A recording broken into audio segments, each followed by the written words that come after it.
नमस्ते 안녕하세요 म चाहिँ नारद जोशी हिजो चाहिँ हामीले दुईटा क्वेशन राखेका थियौं दुईटा क्वेशनमा चाहिँ धेरै साथीहरुले इनबक्समा मेसेज गर्नु भएको थियो एक नम्बरको धेरै साथीहरुले मिलाउनु भएको थियो भने दुई नम्बरको चाहिँ धेरै कम साथीहरुले मिलाउन सक्नु भएको थियो त्यो क्वेशनको आज चाहिँ डिस्क्राइब लिएर आएको छौं त्यो डिस्क्राइबमा चाहिँ हजुरहरुले चाहिँ कुन कारणले आन्सर लगाउनु भएको थियो र कुन कारणले हुने रहेछ भनेर हेर्न सक्नुहुन्छ सम्पूर्ण साथीहरुले भिडियोलाई लाइक कमेन्ट शेयर गरी फलो गरी साथ गरिदिनु होला अब डिस्क्राइबतिर जाउँ है 창년에 한국어 능력 시험을 합격하면 좋을 भनेको छ गत वर्षमा कोरियन भाषा दक्षता परीक्षालाई चाहिँ पास गर्यो भने राम्रो गम्निदा भएन गम्निदा भनेको के हो बेस्टी प्लस गम्निदा भनेको चाहिँ ल गम्निदा उल गम्निदा भनेको फ्युचरको कुरालाई निश्चित योजना हुनु पर्यो अर्थात निश्चित योजना भएको ठाउँमा चाहिँ बेस्टी प्लस गम्निदा लाग्छ त्यसपछि छ गेस्यो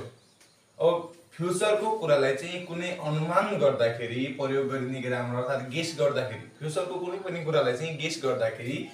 गेस्योको प्रयोग गरिन्छ अर्थात अनुमान गर्दाखेरि अब गल भन्ने छ बेस्टी प्लस ल र उल्कल भनेको चाहिँ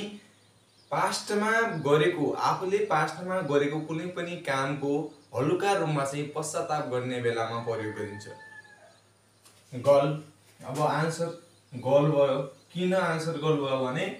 गत वर्षमा कोरियन भाषा दक्षता परीक्षा दिएको थियो तर पास हुन सकेन र पास भएको भए राम्रो हुने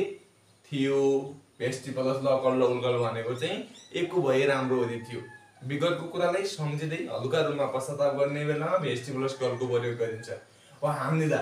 हाम्निदा भनेको चाहिँ गर्छौं गर्छन् गर्नुहुन्छ यो चाहिँ प्रेजेन्ट टेन्सको सूत्र हो अब गत वर्ष भनेको छ गत वर्षमा राम्रो गर्छु भन्न मिल्दैन गत वर्षमा राम्रो गर्छु भएन यसको आन्सर भयो 2 नम्बर 3 नम्बर अब न फिगा ओल उसामुल खाज्जे गासियो अब फिगा ओल उसामुल खाज्जे गासियो भनेको चाहिँ पानी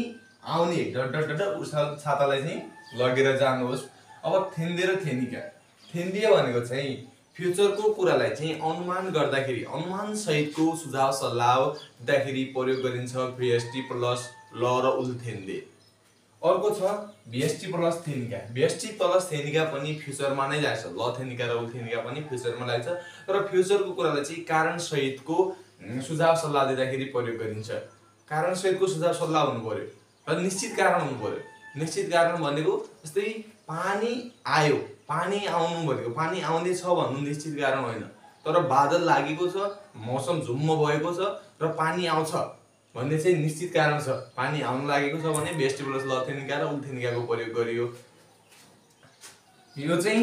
अलिका थेन्डे भनेको अनुमान मात्र गर्छ यसले चाहिँ कारण सहितको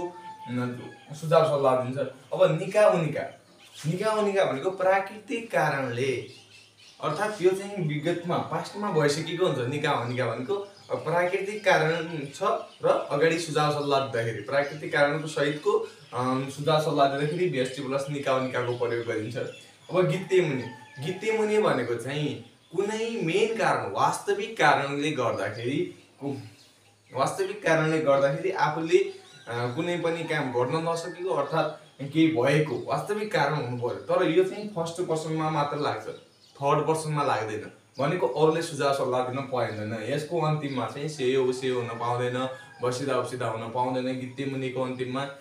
निकाको अन्तिममा पनि सेयो लाग्न पाउँछ बसिदा उसिदा लाग्न पाउँछ थेनिकाको अन्तिममा पनि लाग्न पाउँछ थेन्डेको अन्तिममा पनि लाग्न पाउँछ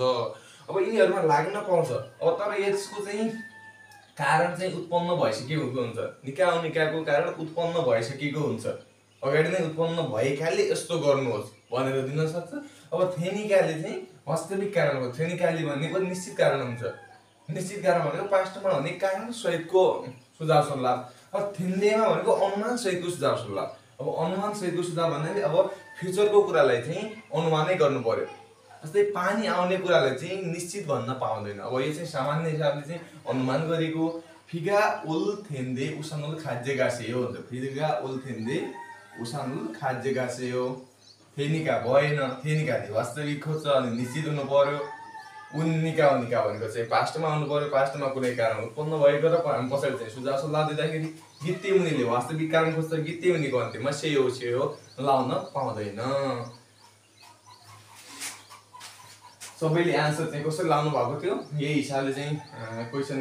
बनाएको थिएँ। हजुरले चाहिँ कसरी लाउनु भएको थियो, अर्को पनि आज अर्को क्वेसनहरू पनि राख्नेछौँ। हजुरहरूले कारणसहितको सुझाव सल्लाह दिनु होला भन्दै, हस् नमस्ते, 감사합니다।